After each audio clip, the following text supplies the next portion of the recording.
Le 1er mars 1919 venait à l'existence la colonie de la Haute-Volta. 1919-2019, un centenaire qui appelle au souvenir.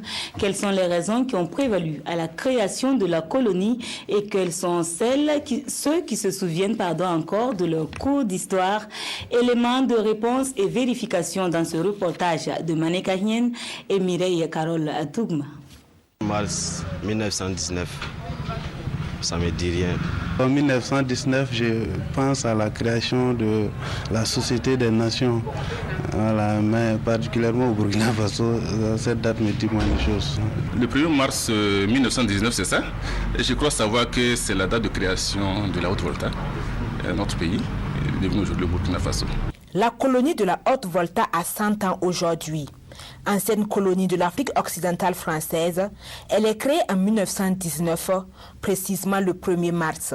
Le 1er mars 1919, par décret, la Volta fut créée suite au démembrement du Haut-Sénégal-Niger qui regroupait les actuelles républiques du Mali, du Niger et du Burkina Faso.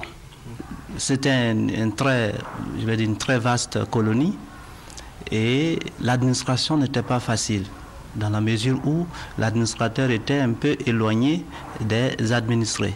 Cette époque, certains s'en souviennent de par l'histoire racontée par leurs parents ou à travers des recherches sur ce passé. Et le 1er mars 1919 pour moi représente l'acte officiel de la soumission et de la dépendance.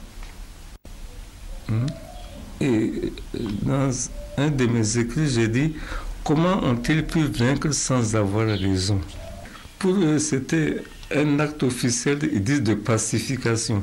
Mais en réalité, c'est beaucoup de frustration qui était dedans. C'est bien de s'en souvenir, mais pour nourrir l'indépendance, la souveraineté et la dignité. Le nom de la Haute-Volta vient de la Volta, fleuve traversant la zone, et les habitants appelés les Voltaïques. Le 5 septembre 1932, la Haute-Volta fut supprimée avant d'être reconstituée le 4 septembre 1947.